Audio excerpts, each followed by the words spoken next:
On dit souvent que les paroles s'envolent. En neurosciences, c'est tout le contraire. Comme l'explique le docteur Gabor Maté, le trauma n'est pas ce qui vous est arrivé, mais ce qui se passe à l'intérieur de vous à la suite de ce qui vous est arrivé. Vos blocages d'aujourd'hui ne sont pas des défauts de fabrication, ne sont pas des problématiques de votre part. Ce sont des réponses adaptatives, des réponses traumatiques. Dans son ouvrage De chair et d'âme, Boris Cyrulnik démontre comment la structure de notre cerveau est littéralement sculptée par les interactions précoces. Ce n'est pas une question de méchanceté parentale. Attention, ce que nous allons voir, que ce soit conscient ou inconscient, ce n'est pas le sujet d'aujourd'hui à travers ces phrases qui nous ont impactés. Le sujet, c'est le formatage de notre système nerveux par des phrases entendues lorsque nous étions enfants. Ces phrases sont devenues les lignes de code de notre logiciel interne. Aujourd'hui, nous allons craquer ce code pour comprendre comment ces 5 piliers de notre enfance ont construit ce plafond de verre actuel. Chaque pilier correspond à une thématique, c'est-à-dire une nature d'injonctions, de remarques qui vont devenir toxiques pour nous. Première thématique, le physique, bien évidemment. Des phrases tout simplement comme « tu es encore grossi »,« tu es moche dans cette tenue ». Que l'enfant entend, ou l'adolescente ou l'adolescent entend ce genre de phrase, il intègre que son corps est un objet de jugement public. Il va développer une hypervigilance. Qu'est-ce que cela signifie? Il commence à s'observer de l'extérieur avec une auto-objectification de lui-même, de se regarder comme un objet. Il perd la connexion avec ses sensations de faim ou de fatigue pour se concentrer uniquement sur l'image. Bien évidemment, il va commencer à rejeter son corps. Donc on en vient aux impacts lorsque nous sommes adultes et au blocage que cela peut engendrer. Un blocage principal, le perfectionnisme maladif. Vous ne pouvez pas lancer un projet ou vous mettre en relation ou vous montrer par exemple en vidéo si tout n'est pas irréprochable. Vous ne pouvez pas faire une tâche si tout n'est pas parfait. Et votre corps va devenir la seule monnaie d'échange pour l'amour, puisque c'est ça qu'on aura mis en lumière de manière négative pour vous. Les blessures, le rejet et l'humiliation.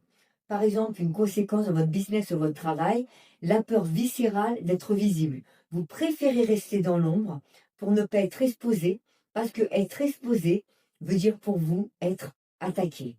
Deuxième thématique, la valeur. L'impuissance apprise.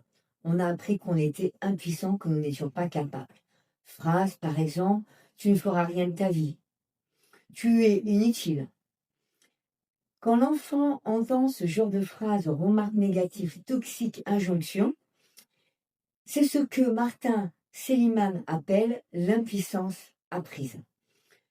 Qu'est-ce que cela signifie? L'enfant cesse d'essayer.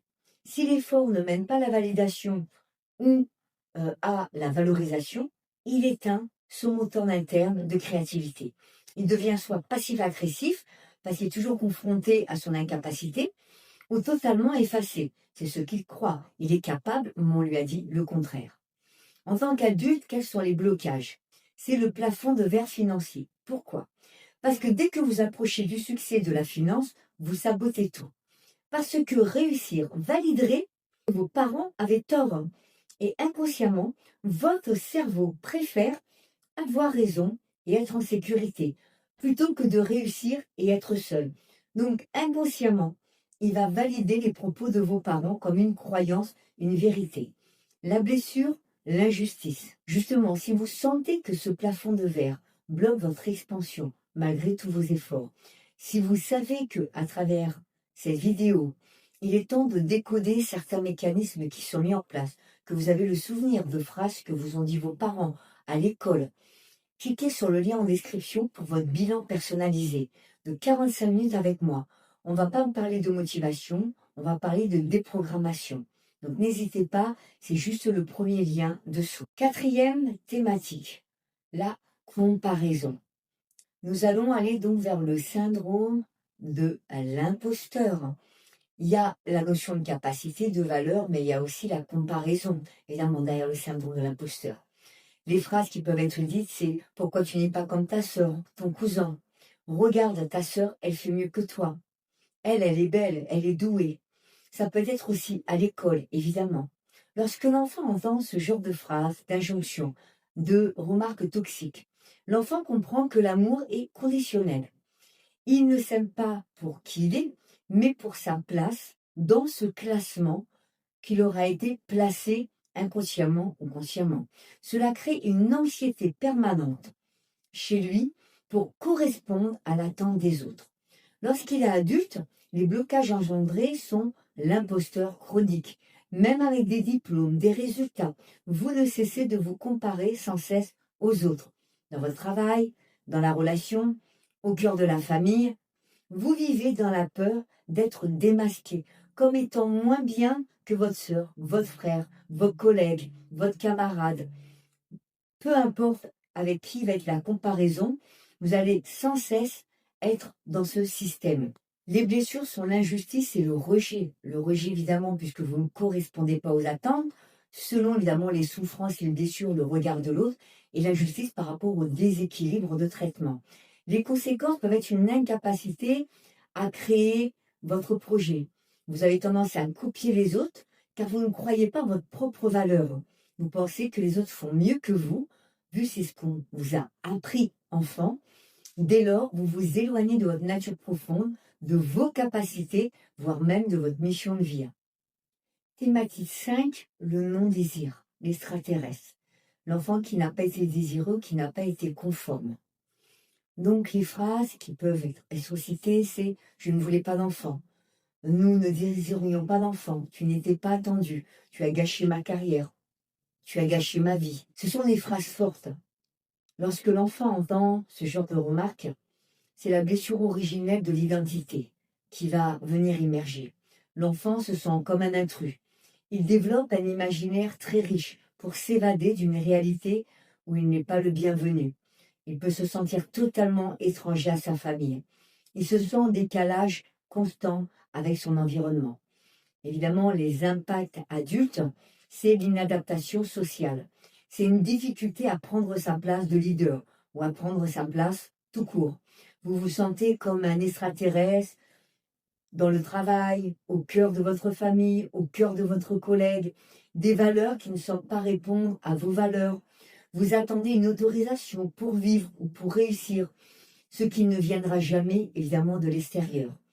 Les blessures qui sont liées à cette problématique sont la blessure de rejet, bien évidemment, et la blessure d'injustice. Au-delà des blessures qui ont été citées, il y a les blessures générales comme l'estime de soi, le manque de confiance en soi, la dévalorisation, l'auto-jugement, bien évidemment, les mémoires de culpabilité, la blessure d'humiliation, qui vont venir englober de manière générale tout ce qui va toucher les injonctions toxiques. Ces phrases qui sont dites consciemment, inconsciemment, lorsque nous sommes enfants. Les impacts sont conséquents, vous pouvez le voir. On ne se rend pas compte. C'est pour ça qu'il est important d'avoir un angle différent. De ne regarder que sur l'aspect émotionnel ne suffit pas. Puisqu'évidemment, notre esprit est l'outil le plus puissant que l'humain peut avoir. Et surtout, notre cerveau est un petit programme. Donc, il va, quelque part, se formater à travers ces phrases. Qu'elles étaient dites plusieurs fois ou une seule fois. Lorsqu'elles ont été dites plusieurs fois, évidemment, le programme va s'intégrer par la répétition.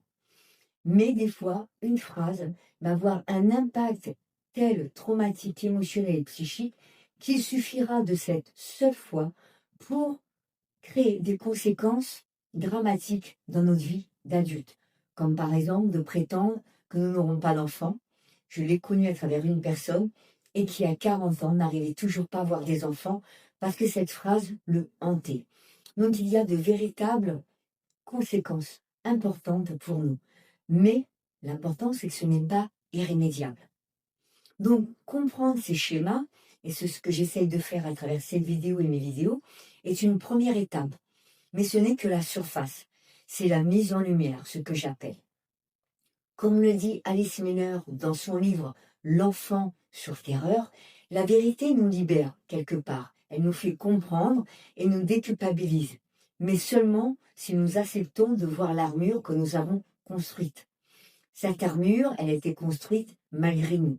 Elle nous a peut-être sauvés, cette armure, jusqu'à 8 ans, peut-être 10 ans, mais à 30, 40 ans et bien avant, elle devient une prison. Elle bloque notre argent, elle bloque notre amour, elle bloque notre mission, elle bloque notre bien-être. Ma mission est de vous aider à retirer cette armure, plaque par plaque, sans vous mettre en danger. Ne laissez pas ces phrases dicter encore les prochaines années de votre vie. Si vous êtes prêt à passer ce rôle d'intrus, n'hésitez pas à me contacter. Je vous propose ce bilan. Vous cliquez dessous, c'est le premier lien. Vous prenez le rendez-vous, je vous contacterai par texto, par message WhatsApp pour échanger avec vous et préparer la séance. Et ensuite, nous nous retrouverons en visio, ensemble, pour cette séance. Je vous remercie d'avoir été jusqu'au bout de cette vidéo. N'hésitez pas à liker, à commenter si vous avez aimé, à partager pour faire circuler cette vidéo. Je vous dis à très bientôt pour une nouvelle vidéo et je vous souhaite une très bonne journée.